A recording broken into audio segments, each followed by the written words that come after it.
the network needed to sit with the discomfort of there isn't leaderful energy here. Um, and the research was almost like, I don't want to say performative, but it had a function of the process of going through the participatory research was sort of the point more than the outputs. This episode of Effectively, I'm interviewing Hailey Cooperrider. She's one of the people that led the transformation process of Enspiral, moving it from a type of membership to a very different one. Currently, they are based on local geographical nodes. And Hailey will walk us through the process, and you might wonder, what does it have to do with emotions and effectively in itself? I started these episodes with Nati, the former episode we had with Nati Lombardo, and this one wanting to have a look at how to do research in networks. And this is one, I think, of the best case studies that I could have. So yeah, really excited for you to get to listen to it. But in the conversation, I think that one of the gems that I take with me from this time with Hailey is that she said, we could have done this process in many different ways. We could have done the steps in a different order, but what was relevant was the care. And it was the care what got the network to having, let's say, a result, a different way of organizing and being able to navigate this process so well. So once again, the role of relationships, of emotions. And so a very fitting Effectively episode. I hope you enjoy the conversation. So here I am in this new podcast of Effectively, at this time with Hailey Cooperrider. So thank you so much, Hailey, for being with me. Thank you. Today. And we get to this conversation after having chatted with Nati, and she was saying, you have to talk to Hailey, and so that she can tell you about the details of the process. And we'll get to it in a moment. But before getting started, Hailey, could you introduce yourself? Yeah, sure. A bit of a wandering story for me. I've always been interested in collaboration. I think partly because when the internet came in 1995, I was in my teens and I thought, this is going to make the world a better place. We're going to all come together and route around the broken systems. And yeah, it didn't do that. So I went and studied philosophy, waiting for the internet to fix everything. And when I decided I didn't want to be a philosopher, I just started to study the internet and technology and collaboration and how those things all came together. And that led me down this pathway that I was very interested in networks and how networks collaborate. I found a job in Melbourne, Australia. So I moved from the US to Melbourne, working as a consultant in a collaboration firm.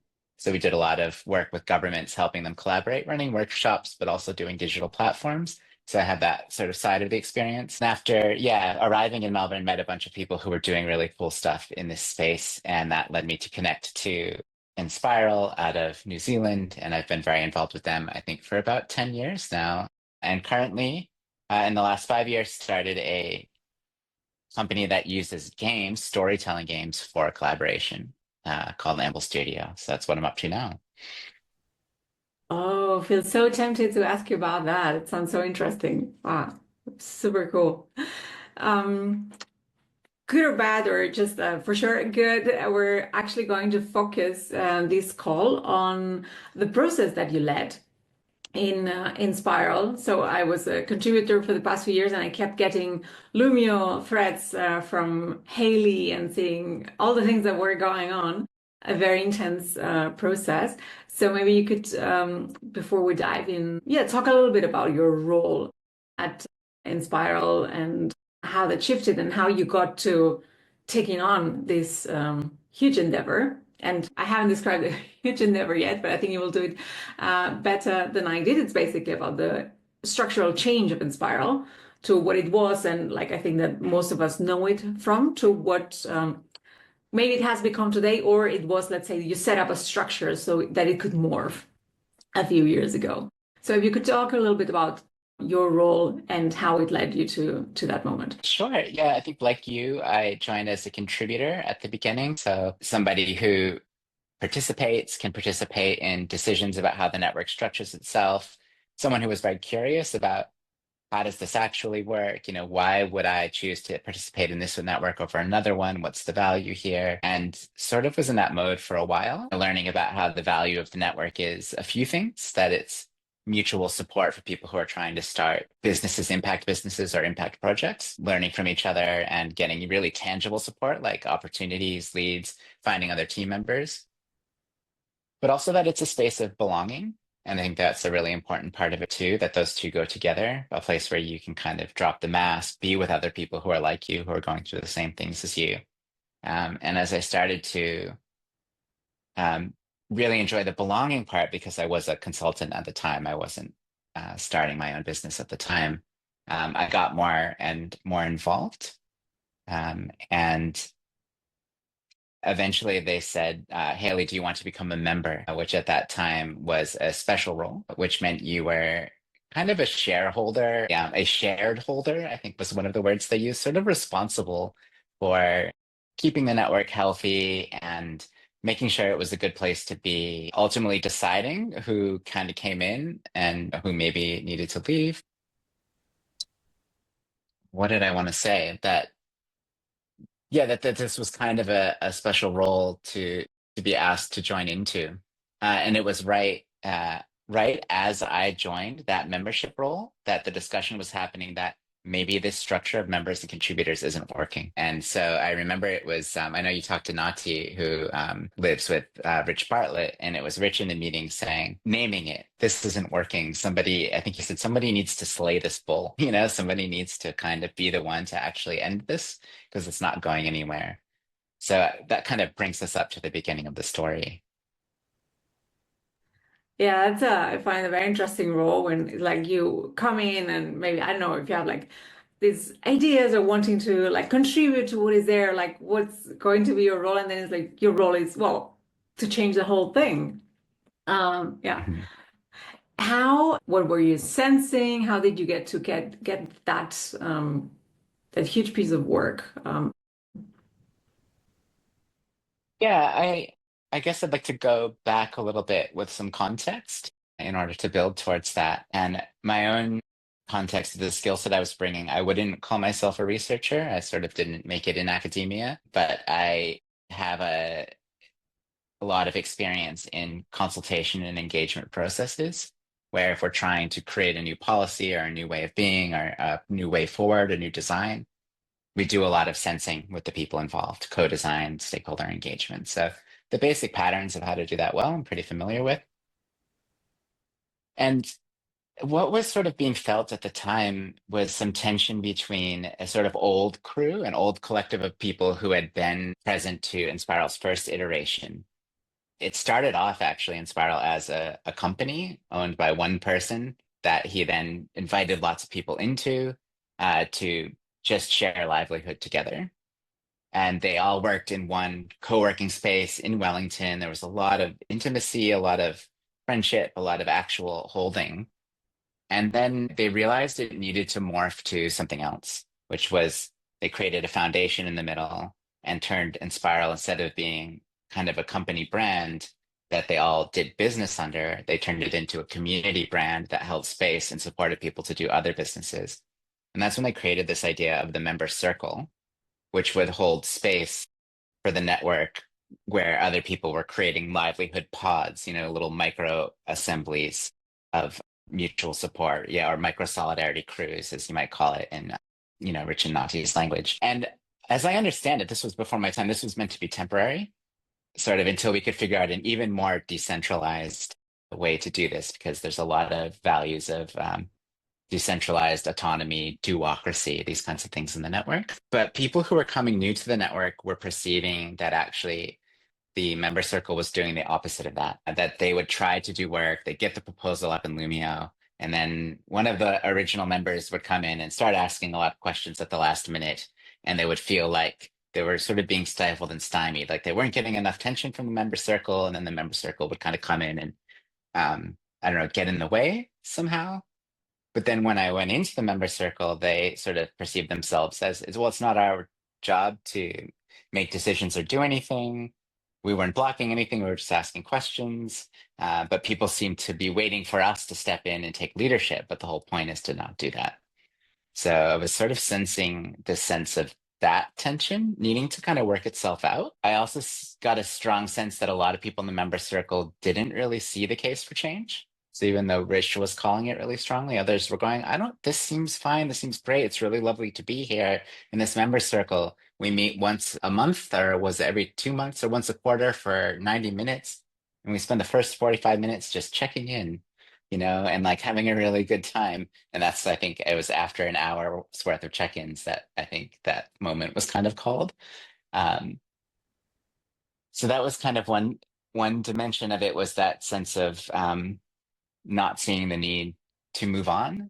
But the other dimension of it, and I sort of saw from the folks who were saying, we do these change initiatives and then they kind of don't go anywhere, or they don't get engaged with it, or they get stopped. What I observed was that there wasn't enough sort of transparency, structure, or engagement in those. And that the fact that they would kind of go, we did all this work, and then somebody came in at the last minute and asked us a bunch of questions, and then all the energy fell over out of it. We felt like we didn't have the energy to actually follow that through. And I said, I think I noticed a thing in the network and in the history of the network that we try to do big change all at once and really quickly in order to sort of save people's time. But what it actually led to is like an attention boom bust cycle. We'd all put a bunch of attention, and then if the thing didn't actually go through or the change didn't happen, then people would get frustrated, burnt out, and then not try again. And so when I decided to take this on, and there were a couple other people, I think people named me as the one who led it, but I'm just good at talking, you know what I mean? I think there were a couple other people that did quite a lot. We really took a commitment to take our time. We also knew that the context was that COVID, I think, was happening. I can't remember the exact timelines, but like people were in a lot of recovery and trauma from that. But also that this sort of original crew, of whom most of the members were that crew, or people who had sort of been brought in by those folks recently, were kind of burnt out on Enspiral a little bit. Like they liked the vibe of like being in the hot tub, but a lot of them weren't actually doing their own businesses anymore. They now had families, they had mortgages, they were actually back in the corporate world, they're doing other things. And so there just wasn't a lot of energy in the network, and a lot of what some people call leaderful energy, ready to actually step up and refactor this thing. And so I remember it was specifically John and Suki who really held this line of like, this can take as long as it needs. People are tired. Let's really just go slow and not get hung up on deadlines. And that was definitely uncomfortable for the network. And maybe people have different versions about whether that worked or not. But I have my story that I'll be happy to tell. So that's kind of, I think, the big context before launching into the process we actually took. Yeah. Yeah, and that's already like the first step that you were talking about, the different things that you were sensing. Okay, something's off, something needs to, like, there's a tension there, right? So we need to do something about that. And still about the timing. I mean, it was like how long? A year or something like that? I'm going to say more than two from sort of that moment that I named of Slay the Bull to when actually we took the agreement that would form the new thing. There was, and I'll come back to it. There was a moment where, in a sense, our project ended without there being an answer, and then an answer came later from a different group in a different process. Okay, cool. Yeah, still, I find for the huge change that it was like 2 years is not even that much, but yeah, I understand like the speed that that people are used to, and then taking time and trying to understand the different pieces of it. But yeah, let's dive into it. So this happens. You're in this context that's in the air. What do you do? Well, for my part, I did the part that I did a lot in my previous career, which was sort of map out some stages, which might roughly align towards getting a lot of data in about what people are thinking and feeling, and then analyzing and spending time just kind of corralling that into some sense. And so, yeah, well, if I remember correctly, we did a bunch of interviews and took a bunch of notes, and we captured, I think we also did some surveys and some Lumio-based storytelling. And we just sort of pulled all that into this big spreadsheet that we then would go through in these meetings and just like hash through and like, what are they saying? What are these key points? How does this relate? And that allowed us to identify a number of themes, I guess you'd say. And we decided what we would do was actually write that all up. So that was the next phase in the story, is to put out a report, but it's in spiral. So it was like more of a guidebook or a storytelling. And we noticed that there were tensions, and we really wanted to spend time with what are all the tensions that sort of hold us back, that people are experiencing that are contributing to keeping the system stuck, and then possibilities. So what are things people want to do? Because, yeah, I think I saw one of the tendencies was to take this whole systemic interlocking set of tensions and possibilities of what people wanted to do and try and boil it down to sort of one corner of the system, and then think by changing that, it's going to change everything.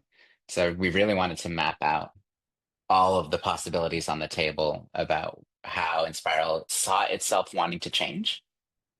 And so this document had 2 big sections and then a bunch of subheadings and then 3 to 5 paragraphs on each. And our team did initial write-ups, but then we did a long, slow boiling of consultation, of allowing people to look at what we'd written and query it and challenge it and add more thinking.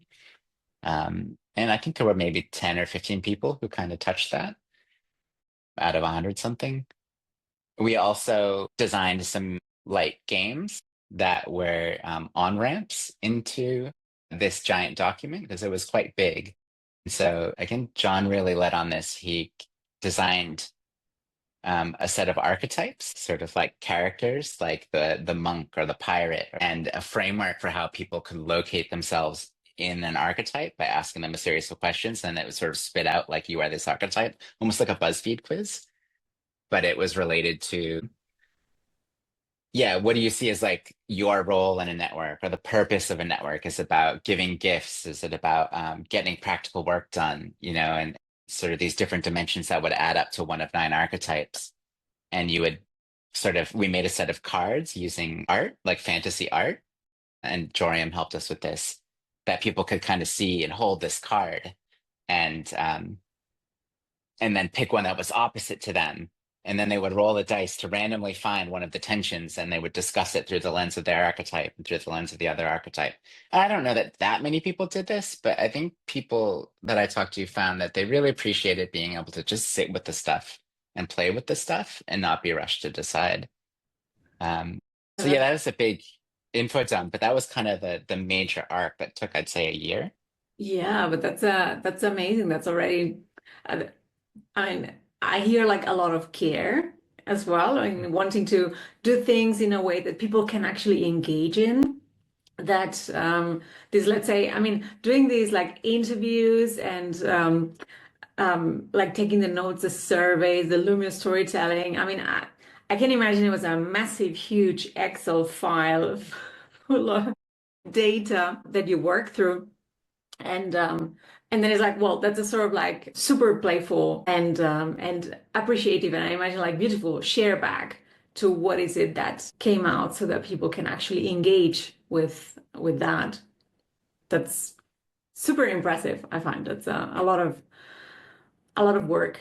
Yeah, thanks for saying that. And, I think a lot of folks were satisfied with it, and also feeling like this is something we can show to newcomers as well. Even though it represents a point in history, it still probably carries a lot of weight. But there was also folks that at the end of all that, we did come back and have a period then, based on all this work, let's get some proposals for how we will reform and refactor the network as we wind down the member circle, sort of saying we're going to kill members, but we don't have anything to take its place, and we've committed to slaying this bull. And so we did a more standard, traditional, like assembly sprint process, where it's that time of year we're all going to focus on this.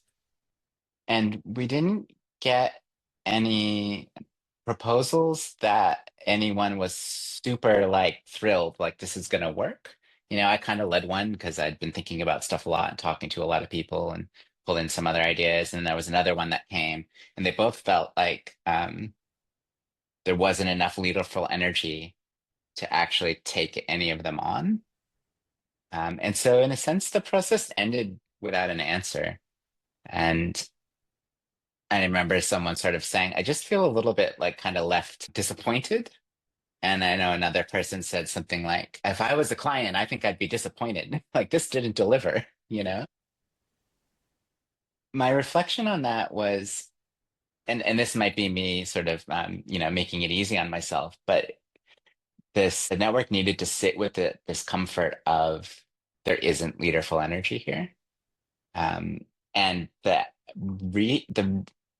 research was almost like, I don't want to say performative, but it had a function of the process of going through the participatory research was sort of the point more than the outputs.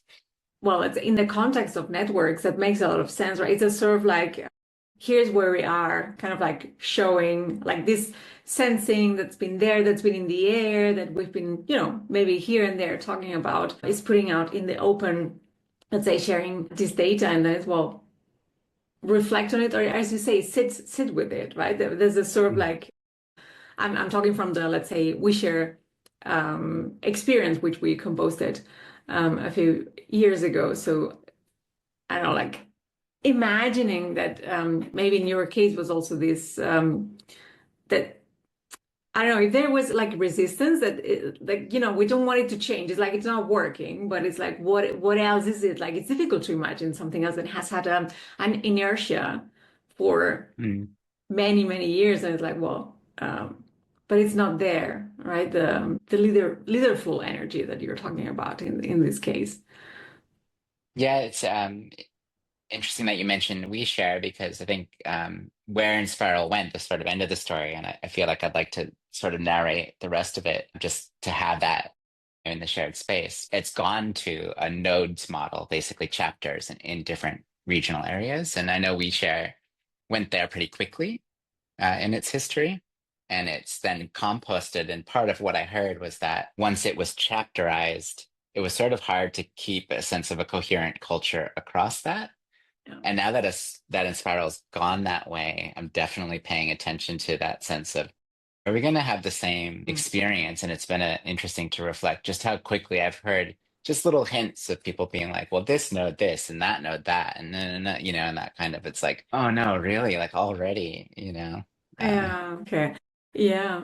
Yeah. But yeah, as you were saying, let's go step by step. So yeah, curious to know what is it that was going to be one of my last questions. Like, what is it that you're sensing now? But yeah, before getting there, so you let people sit with this. Well, folks, there's no leaderful energy. What happens next, and what happens for you? Sure. And I'm just remembering things as we talk. And one of the other dynamics was sort of from that sense that old members need to get out of the way so that the new blood can come in. And that space was made and it didn't arrive. And I think it was really important to, I think call the bluff is too much of a term, but to just really reveal that's too negative, but to just show the reality of that actually it wasn't the old members really blocking that. So kind of clarifying what the challenge was. Okay, so it's like that the hypothesis was they are blocking it, but then it's like you sort of showed, well, they are not, because now they're sort of like out of the way. They're gone. Nothing's happening. Okay. Yeah. And then the other dynamic was there was a sense of folks not being ready to let go, and I might have over-indexed that. I think a lot of the reason I don't do a lot of community engagement anymore is because I'm not always good at maintaining my objectivity. And so I sort of felt this need of like, these people don't want to go. I need to kind of create a home for them. So when I was writing my proposal, I had this like elders leadership group, and I think it made a structure that was a little bit of a kludge, a little bit complicated, and so didn't kind of go off. There was no one there to step into it, even though I was willing to put some energy into it. And so there was this interesting dynamic in that all through this process, the Europe node already existed.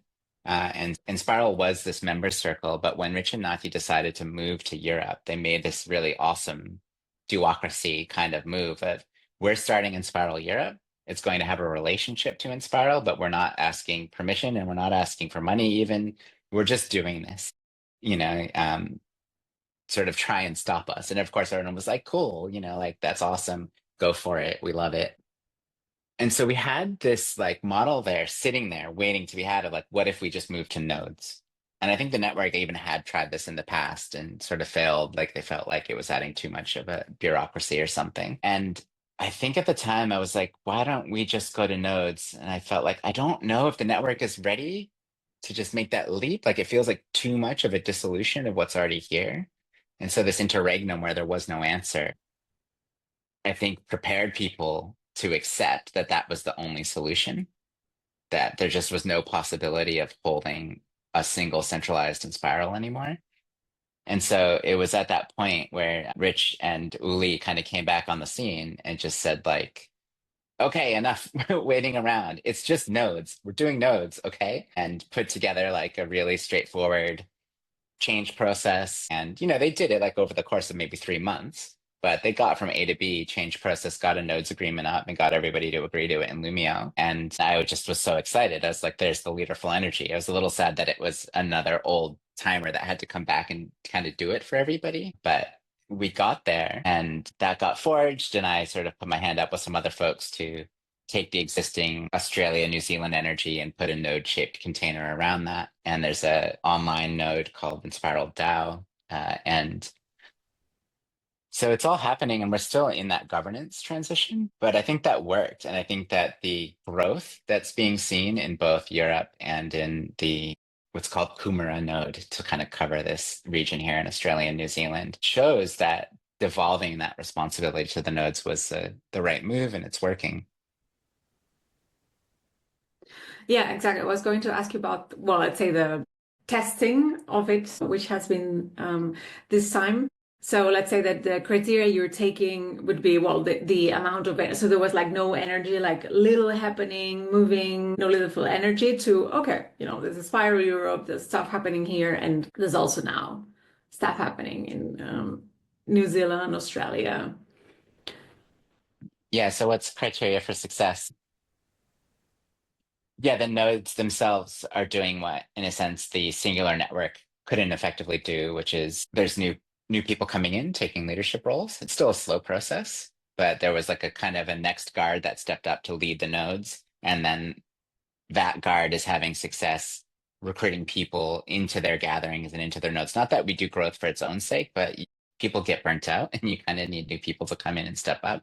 So I'm not seeing too much inside Enspiral Europe, but in Kumara, seeing that our gatherings and being able to run a local gathering in Melbourne and the new people that are coming in are putting their hands up to do things and taking the reins.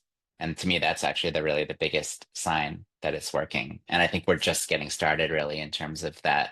You know, we also have through Kumara a new group of people that ran a gathering in Los Angeles, and there's talk about making a US node. So the model, the ability of it to sort of propagate to meet the demand that's out there, I think is much stronger in the nodes model. Yeah. What I'm thinking about, it's just that there is so thinking about research and networks and how do you do this, let's say, practitioner-oriented research. And so I'm thinking again, like this moment that you're saying the no response. I find that so interesting and just like sort of you're exposing what's going on in the network and you're kind of, well, sitting with it and waiting. And I don't know, I think, yeah, from experience, that's so important, but that's so difficult. Yet, what happened for you at that time? I'm also curious about, let's say, your emotional journey with the whole process.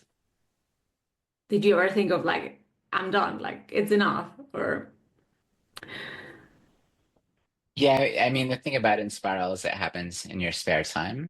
You know, we really avoid professionalizing it because I think that if you started to pay people too much, it just might become something else. Or we really watch out for um, creating a sense of a user pays service model where people go, well, I put my member dues in and I get member services out, because we think that doesn't really fit what we're trying to do here.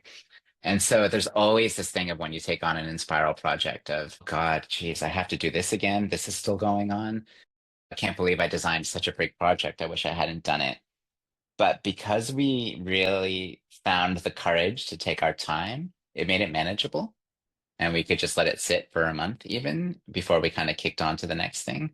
And that was okay. I think when, I would get really challenged by the feedback that it didn't go anywhere, or that if I was a client, I'd be disappointed, and I got kind of like, I found myself really chewing on that. And then, but it just gave me a reason to reflect and realize that no, we did that for a reason, and that I feel confident that it worked. Um, how I feel now, though, is that I am still very much in a leadership position about getting the Kumara node stood up. And so I've done a similar amount of work. We could have another entire podcast on how that's gone. Um, and I'm feeling a bit tired of that, but I'm feeling optimistic that because of the recruitment energy, that I am going to be able to hand responsibility off. Yeah.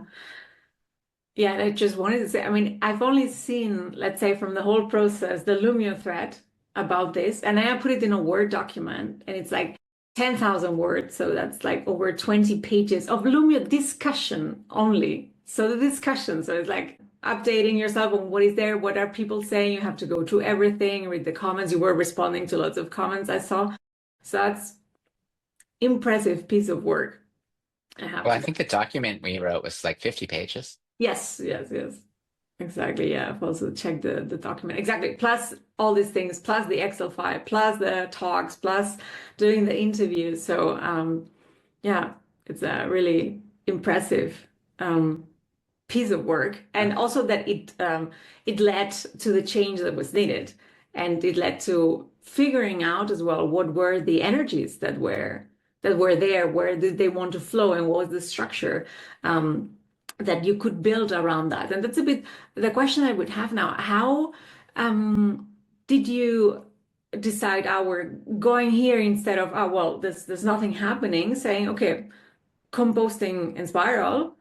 Or was that ever a question? Or how were you able? I mean, okay, like Rich came with this, and you mentioned on the person, sorry, I don't remember the name, this counter proposal. Only, yeah. Yes, Oli. Um, but yeah, I guess things could have gone in many other directions. So what was there?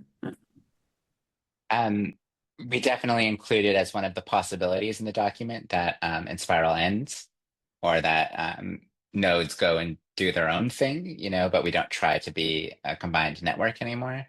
And it's always an important thing to say in my experience in like a strategic organizational strategy context, is always to say we could not do this, or we could do nothing. Like we could not change as well. Always needs to be an option. So that was definitely discussed, and I think it continues to be a possibility. I think we also always say if someone wants to start an Enspiral node, are you sure this needs to be an Enspiral node, or can it just be something that copies some of Enspiral's DNA? What's the point of joining Enspiral versus doing your own thing that's like Enspiral? Be really clear on that. And like I said, we also don't try to grow for its own sake, because the high trust is such a key ingredient. And so we actually have possibly boundaries that are too high, but the membership onboarding process is kind of grindy and slow, but that filters out people who maybe have an expectation that this will be easy and they'll get a bunch of benefits out without putting anything in. And that's a little bit on purpose. So it only ever grows to the size of the energy that's available. And I think that's what makes it so durable.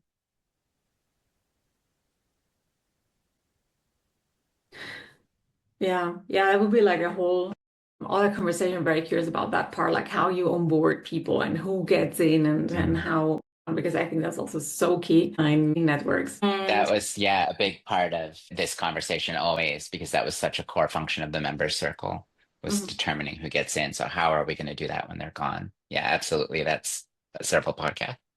Yeah, I bet. And then I want to ask you about the types of, let's say, skills that were needed to run this whole process with, let's say, yourself. You mentioned John and Zuki as well. So what are do you think, from this experience, what were the skills that were needed there to run the process? Mm. And Rich was quite involved at points as well, especially towards the beginning. The sense of being able to design a programmatic arc instead of sort of, yeah, knowing that you do this, you do this, you do this, and sort of sticking to that. I think courage and confidence were maybe not skills, but qualities that were important throughout. The skill of noticing your own blind spots, for lack of a better word, and staying open, I suppose. Just being able to sit with large amounts of data and then synthesize them, clear and concise writing, knowing how to get feedback, deal with feedback, respond to feedback. Obviously, that was a big part of it.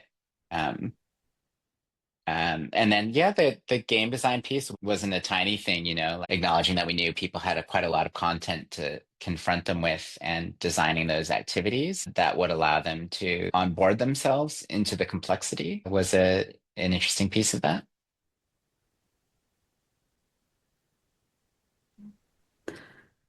Yeah, that's a lot of varied profiles. So I mean, it's obvious in networks, but then also to have enough people that have those skills and can support the different stages of the process. Yeah, that's it. I mean, I think research for the purpose of creating a new possibility, kind of a action research or applied research. I mean, I would not see research as the primary bucket. I would see change as the primary bucket and research as a piece of it. And so, yeah, I guess there's that whole swath of kind of generalist, facilitative, consulting capabilities, change capabilities in there.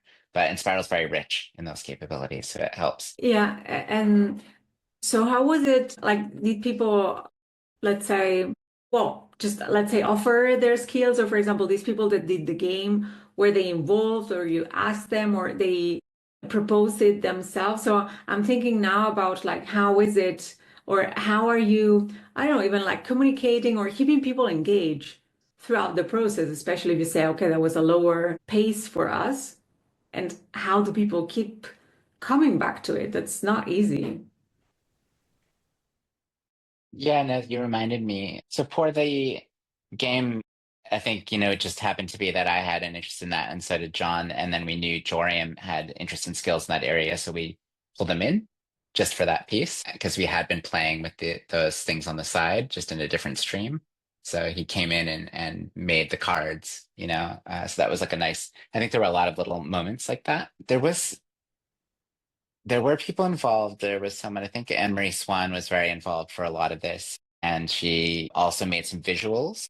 So she kind of really got into making a diagram that kind of did the same thing as the document, but in a different lens for people. And also, I think she and some other folks, I forget how this happened exactly, but we got really sophisticated about our comms in terms of like, we're going to have an email that says this, that says this. Like we were always thinking like 3 steps ahead in terms of like how we were like going to make sure we were communicating super clearly. Because I think that's something I saw that maybe previous change efforts in the network hadn't done was going, it's a big job to communicate well and write really good emails and follow them up regularly and remind people and nudge them and all of that. No one wants to do that as a volunteer job. But if we're going to do this big of a thing, then we're going to do that properly. So I think we did that with a high level of coherence. Yeah, thank you for saying that. That's also, I find, super important.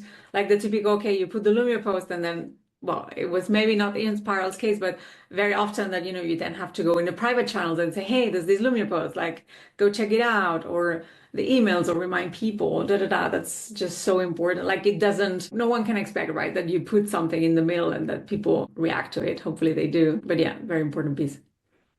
Yeah, actually, I think it was Ants Cabral who said early on when we were looking at doing this piece, he's like, people always forget the actual mobilization part, the phone tree where you call people who call people and, how you actually get everyone on board with this. And so it was that piece of advice from him that made us go, right, we're going to do this in a really regimented kind of way. Yeah, awesome that it came up as well. What is something, can you share like your biggest learning or one of the learnings that you had or an aha through this whole process? It's a good question.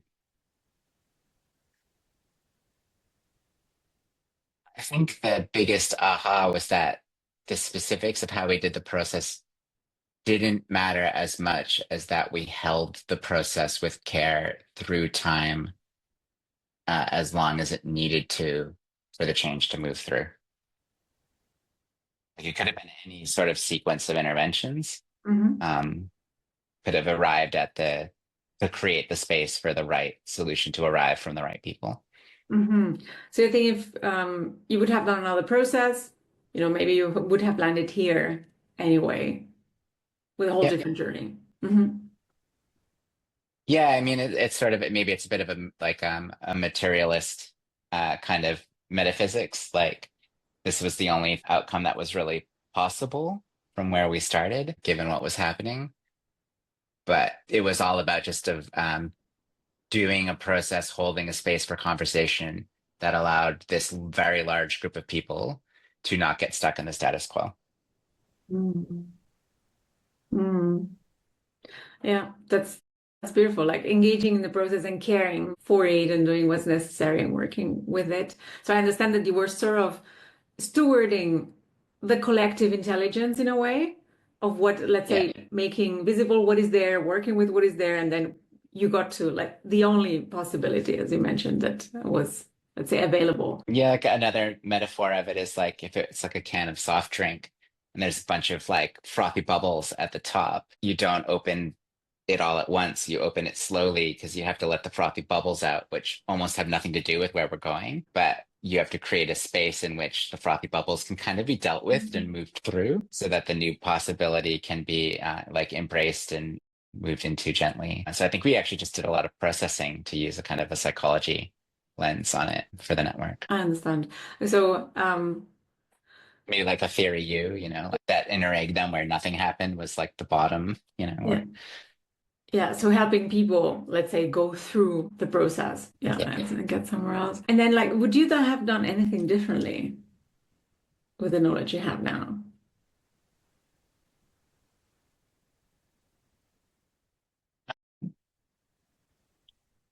I don't know. I tend to look at the past as the only thing that could have happened. It's just because otherwise you get into regret and obsessing over the past, or at least I do. So maybe just knowing, I think the thing people often say in this situation, I wish I could have told myself that it was going to take that long.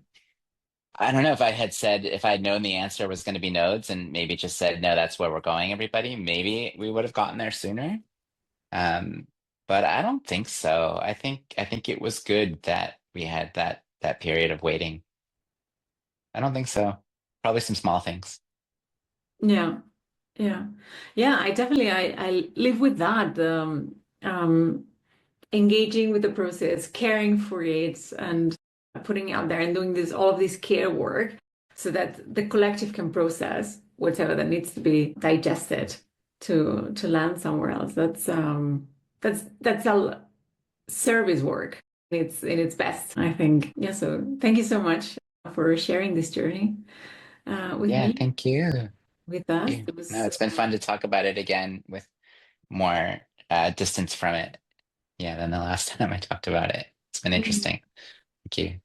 Yeah, no, thank you. It's given a lot of color to the Stellar Lumio post that I kept finding in my inbox. I'm like, wow, yeah, fascinating. Thank you so much, Hailey, My pleasure. For this. Thank you. Thanks for having me. Well, what a conversation that was. Hailey makes everything sound very simple and she goes straight to the point. I am very thankful that she took the time to share this wisdom with me. With us, main takeaway that the care was the most important thing and that could have done all of those different steps in any order, in any different way, but the care being the key of it. So that's something that I take with me for my work. And then also in relation to what Nati shared in the past episode, talking about letting go of control. Also in this case for me, what Hailey and the team did to just share with the network hey, our share back is that there is no leaderful energy, and letting folks sit with it, that is such a brave act, and also an activation of collective intelligence, letting the emergent network do its thing and for themselves find the answer. And I find this is such a proof, like a show of humility and trust and also care. So this one of the two main things, but many more, of course, that I take with me from this conversation with Hailey. Stay tuned for more episodes of Effectively.